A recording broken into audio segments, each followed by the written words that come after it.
Hey everyone! I have been alone. I think you guys are too alone at home. It has been crazy days. So I had this talk I was preparing to present at the conventions. So right now I have the situation. I don't know when we're gonna have normal events again. So I figure, what the hell? I should just do this talk and share with you guys. Maybe you're there at home and you're looking to create a game and you're kind of stuck. And I think it's a good time to try to create something and get really productive, so we can distract our minds and during these hard times. So I'm going to be talking about the creative process and explaining the process, and also using Pixelripped as an example, Pixelripped 1999, and how I passed through the creative process stage developing this game. There is many divisions and stages about the creative process, but this one is the most common, and this one was kind of the standard one, the one that most people know about it, that was created by Wallace in 1926. And but there is, you can find online, there's other, after he did this four stages, other people did like 5 6 stages, but these ones are the most common ones. So the preparation is basically when you get the problem is presented to you, and you have to do something about it. So imagine, in my case, I was doing a master's degree and I had to do my final project. So that was my problem. I have my problem, I mean my task, which I had to come up with a game to be my final project. So that kind of was the kickoff for my creative process. But on your case, can be right now you are at home, you are in quarantine, you don't know what the hell you're gonna do with your life. You're looking for something to create to be productive, and that's a kickoff for you. That's the problem you want to solve. Preparation is when you go gather information. You go, if you're making a game, you would go for not just games you would play, but you can go for movies, you can go the suggestion I give to you is go everywhere. Don't just focus in the area that you're gonna make. If you're making a VR game, don't just play VR. Because this is 2014. So I went 2013. This is 2013, and I went to Facebook and I look to my posts and I found out what I exactly was doing during this preparation stage. So I was playing this game. I played Gone Home. I don't know if you played. I really recommend this game. It's kind of a point and click game, but it's all in the 90s era. So it has all this really cool story, narrative driven. It's amazing. You definitely should try this game if you never played Gone Home. And it was a big inspiration for me for Pixelripped, for sure. And I was playing Jazz Punk. Did you ever play that? This game is hilarious. It's like this mad world, cartoonish style that's kind of like in the 70s. It's funky. It's crazy. And I love the concept of this game. I had so much fun. It's that kind of game that you playing and you always get surprised about it. I also was playing Catherine, and I love Catherine. I play so much. And I was playing with my colleague from university, Paul, and we got addicted to the game you could play in the arcade. But we got so addicted to this game in the game that we kind of, it was actually harder than the nightmares. So when we finished that game in the arcade, we're more happy than when we finished the whole game. It was crazy. We celebrated. It was really hard to finish that game. I must say that game was much harder than the whole Catherine. Actually, the university had this really cool tours that we would do. The whole class would go, and I think that was the amazing thing about the NFTS, where I was graduated, the National Film and Television School in England. John Weinbrand, which was the course director at the time, he used to take us to, like, let's go to David Bowie exhibition, and I think that was really inspiring too. I remember that exhibition, and this is before David Bowie died, so it was really, really stuck in my head. Because we're the film school, we had like this cinema that we could go there. Students could go and put a movie in this big screen, and we could all watch together big movie. So we all got to watch Big Trouble in Little China in the big cinema. That was so fun. It was one of my colleagues, he bring the movie and we all watch it. So I was having a lot of 80s culture during that period. I also watched the Indie Game, the movie. It's if you didn't watch it, you should go check it out. And I was playing a lot of Super Meat Boy actually after I watched that movie. So the second stage is called the incubation stage, which is the most important part of the creative process. Is the moment where your brain it's figuring out until you get to that point where you actually have that and everything just clicks and makes sense. So to get to that point, you get all this information, you step away, you leave all this information, all this research you done far, let your mind contemplate and work it through it. But you're not just gonna be here sitting down waiting for the creative idea to come and drop in your head. There's a lot of research proving that if you don't stay in the comfort zone, it erases your creativity. So you have to try to create the best environment and scenario for your brain to be most creative as possible. I'm gonna put the link here for the websites where I got all this research, but if you want to go through, there's a lot of exercise, but I separated here the ones that I found the most efficient for me, and maybe you're gonna find there are other ones that you're gonna find it more interesting. So first thing, you should free your mind. Try to get to that stage where your mind is relaxed and happy and engaged in activities more inwards. For example, try to do more yoga. Meditation helps a lot. Some people, they find the best time for them to have ideas is when it's like before going to bed, or maybe when you're waking up. And so try to find what is the best moment for you to be creative. Is it having a shower? Is it when you're walking? Is it when you are doing yoga or meditating, waking up? So you're gonna try to find that moment and then try to have more moments like that. This is interesting. So there's a research proving that turning off the lights it can erase creativity, because if our mind is too in a comfortable zone, it's hard to be creative, because as a form of protection and surviving mode, our brain it's more creative and think more and works more when we are in danger or when we're trying to solve a problem. So you need to try to create this illusion for your brain. It's kind of in that moment, when you're like in the dark and you start seeing things, it's because your brain is like trying the most to be aware of everything. So there's a bunch of exercise that you can do, like brainstorming. Forced relationships is when you get like ideas that don't match, so you try to force and try to make sense of things they would never thought that you would match before in a normal situation, and that's really good for training your brain. So I created this sheet which I call the stress idea. So you stress that one idea. It's really hard to be creative when you have this option of do anything. So I found it easier to, instead of just combine any idea with any idea, to have one idea that I say, okay, this is the core idea I want to go with, and then I try to combine this core idea with other ideas. So imagine, okay, I want to do a VR game which is set on the quarantine experience. Okay, that would be the core idea, VR quarantine experience. And then you get this core idea, and then you combine with all these other ideas. Which really helped me was going to this website that I found. It's a Gamejam generated theme. So here you can just generate anything, and it generates this random stuff for you. And this is a really good website. I actually recommend, because I've been looking for many Gamejam theme generated, and this is my favorite one.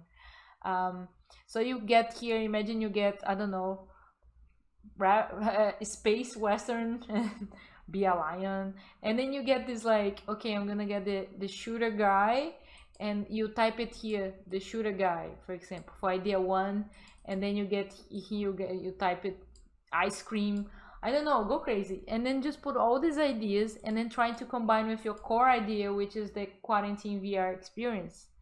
And then you're gonna be surprised how new ideas will come. out of this. And if you don't come up with one idea that you like, but you're gonna think out of the box, and this really helps when you're trying to come up with something new.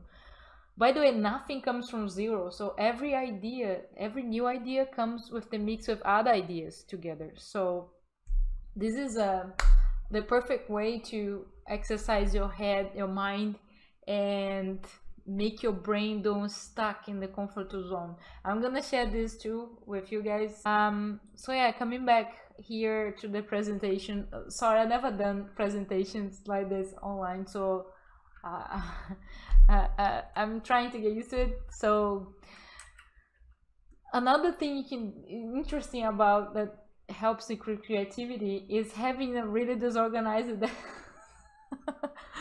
and that's funny because my desk is pretty much disorganized. It's a mess. Oh god. So when I read this, I'm like, this makes sense. Most great creative genius in history have had messy desks because they focus on the things that really matter. And I found, yeah, right, that's what it really matters. Creating things, this is what matters. Who cares if your desk is all clean up and everything's in the right position? Being creative is you are always trying to break the rules and go out of the normal setup and the society what is normal. So why would you be bothered to have your desk so perfect? And what is a perfect desk anyway? You know, the perfect desk for me is a desk that everything that I need is available. So I like this one very much, and it's really comfortable because now I don't feel so bad about my mess too. So if you're a messy person, don't feel so bad. So don't be afraid of standing out. This is something that I find really important because many times when you have ideas, you really believe in them, and then you're like, yeah, this idea is gonna be great. But then if you don't talk to the right people, you may be pulled off, and you may not even go beyond with this idea and just give up on the ideas and miss a good opportunity to make something creative. Usually the most different things in creative things are not things that are accepted by people first time you talk about it. When I remember when I said I was going to dress up as the character of the game, many people were like, this is crazy, why are you gonna do that, this is ridiculous, laughing.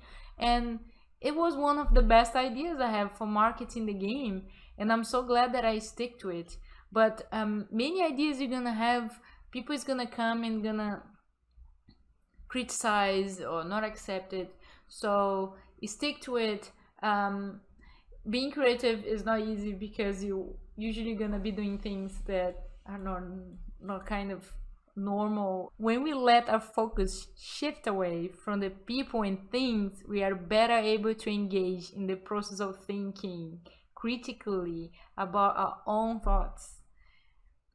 To be creative, you need to try to be the most close to yourself, to your own experience, to the places you live, you visit. That's how you manage to think different out of everyone else, because we live in a world that we just absorbing so much the same information that it's really hard to create something different.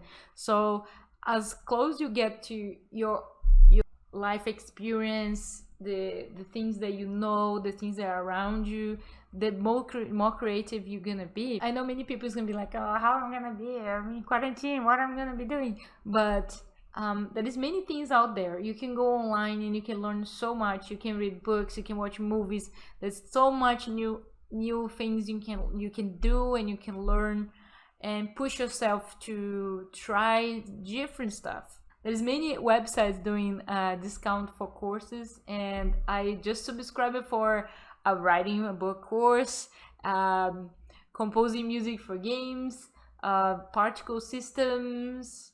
I even subscribe for like a cooking course, whatever. It doesn't mean you want to be a musician or you want to be a sushi master, but it is just really good exercise for the brain to learn something new, because you forcing yourself to get out of the comfortable zone, get out of your own little box. So I look on Facebook and I search what I was doing in 2013, end of 2013, before I created Pixel Rep, and I was doing a bunch of stuff that I never done before.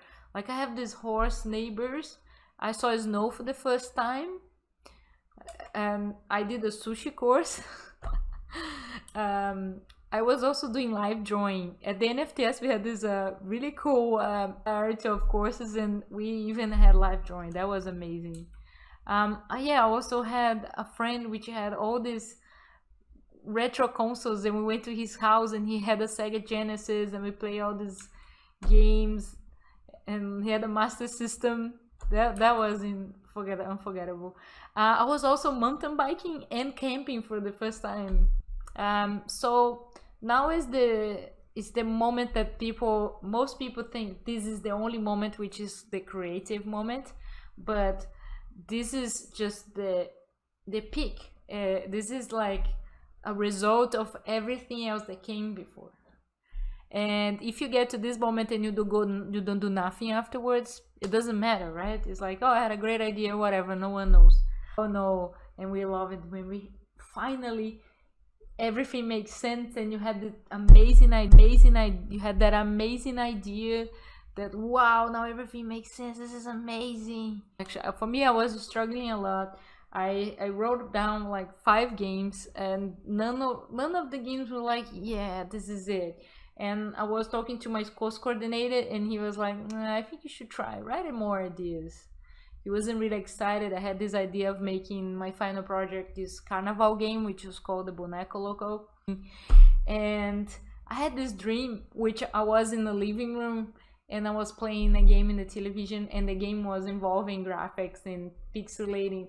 And the game started in Atari graphics and evolved for Sega Genesis, and until it was like 3D graphics, and the whole living room was like pixelating together with the TV, and I was like, wow, my god, this is amazing. I woke up with that idea, and I was like, whoa, this is it, the game about history of video games. So I knew I wanted to make a VR game, and I knew I want something that would be great with VR, and I didn't want something that didn't fit with VR. So when I had that dream, I was like, everything clicked. I was like, wow, it's gonna be great, because I need to teleport people to the past, and VR is the perfect platform for that. People's gonna travel in time, leave video games how it used to be. So that was the moment that I called, this is it. This was my illumination moment. And the important thing after that is that you shouldn't just have this idea and don't go forward, right? So the first thing you should do is go to the evaluation mode. What is this? Is this when you have this idea and you try, okay, you need to talk to the right people. For me, it was my colleagues at university. I have 2 friends from university. I trust so much their opinions. And first thing I said, hey Paul, hey John, what do you guys think about this? So know the right people to talk and pitch them the idea. And you need to get that feeling when you pitch the idea. You're gonna know if it is a good idea or not. But to get to that point, you need to have a lot of bad ideas before. This is really important. To have a good idea, you need to have a lot of bad ideas. Before that idea, I had many other games I was pitching to my friends. So I was telling them about Boneco Loco, I was telling them about these other ones, and all these other game ideas I was pitching too. So when I had Pixel Rep idea, I pitched to them, and I saw the different reaction. And then if you don't have that background of these bad ideas, it's gonna be hard to know if this is a good idea or not, because you don't have the experience of have a bad one. Just have the courage to pitch your ideas. No matter how shit your idea is, pitch your ideas, because you're gonna learn with the different reactions that the ideas will have. And then when you have a good idea, you're gonna know for sure. You're gonna know this is it. Sometimes you come with a good idea, but it doesn't satisfy the problem you have at the beginning that you want to solve it. But don't worry, don't throw the idea away. Write it down, your ideas, and save them for other projects. Save your ideas for other projects. Don't throw it away, because you never know in the future other projects that it may be a great idea. It's just not good idea for the problem you're trying to solve before, but it may be an amazing idea for other things. So never throw it away. No idea, it's wasteless. Something that is really useful, and everyone knows, the smart check, to check if this is a idea that you can actually go with it and actually work on it and make it happen, right? You check the smart goals. Is it specific? Is it measurable? Is this a achievable goal? Is it relevant? Does it anyone else created this? Is this important? Do I have time? Do I have the resource? Can I do this? So you have to check the SMART goals and see if it's possible to actually get this done realistically. So I created this GDD Slim document, which called the Slim document, which is basically like a start of a GDD document. But at this point, when you just starting the concept of the game, you don't want to go deep and you don't want to define everything of the project. At that moment, you just want to start. You just want to know the overall concept of the game. So I separate this. This really helped me to create new concepts. So I am also put this document here. When you're writing the game design document, you start to think about things you didn't thought when you're just throwing ideas in your head. So you're gonna start to make it more real. So you're gonna think about pitch, think about in one sentence how I explain this game, what is the overall gameplay, what is the world, what is the genre, where the play is gonna be, so the main mechanics. But you don't wanna, this is just a start. You don't need to go in details, but you need at least to have a paragraph of each of these topics. This really helps to just have a start in your mind about what is the game, and also gonna help you with the pitch, because if you wanna validate your idea, you need to have a pitch. The simplest thing, one sentence, not hard, but you need to have a pitch so people know what is your idea. If you don't know how to explain, it's probably not a good idea. If you have a doubt about something that you want to test out, something that you're not sure about, that you want to be more sure about this idea before you actually go beyond and working on this game, it really helps to do a prototype. It doesn't need to be a playable prototype in a computer or in a phone, but it can be maybe a playable version, like with pen and paper, or maybe an act, a theater with your friends. The first month of Pixel Ripped, I bought beer, invite friends over, and I say, hey, everyone, come play the game and get a beer. And I got like 30 people to play the game. And that was so important to test the game really early, because you don't spend much time polishing, going through the graphics, going to the models and making it look nice. So you don't feel bad when you throw everything in the garbage. So this first month, after I tested, I threw everything in the garbage. No one ever seen that. So if I had started working on this game without making this playtest, I don't think Pixel Rip would be anything at all like what it is today. It's crazy, but this playtest really helped me to figure out what is special about the game. And that's something that many developers forget about. You shouldn't write a GDD document like it's a Bible, it's a perfect thing, no one's gonna touch anymore, it's gonna be there forever and never gonna change. No, this is something that's gonna be evolving, change during the whole process, and you should be always prototyping during the game development, because the best ideas you're gonna have, it may be in the middle of the game. You should be open for prototyping, testing. It's like you cooking but you don't have the recipe, and then as you're making the food, you're trying out. I need more pepper. I need more salt. No, put cheese. No, take a bacon out. So you're constantly trying. You constantly put ingredients and taking out until you get to the flavor that you really want. So you need to be aware that the creative process, it is through the whole game almost until you get to the feature freeze. I would like to close this talk with this fifth stage. It's called the implementation, And this is when you actually get your idea to be made, to actually go forward with your idea.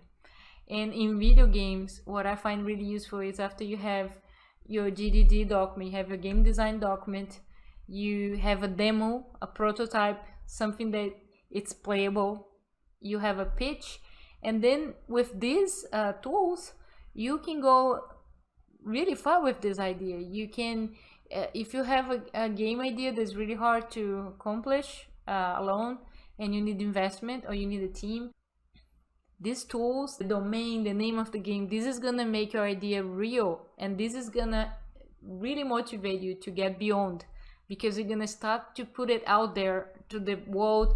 And there is nothing better to motivate you than tell other people.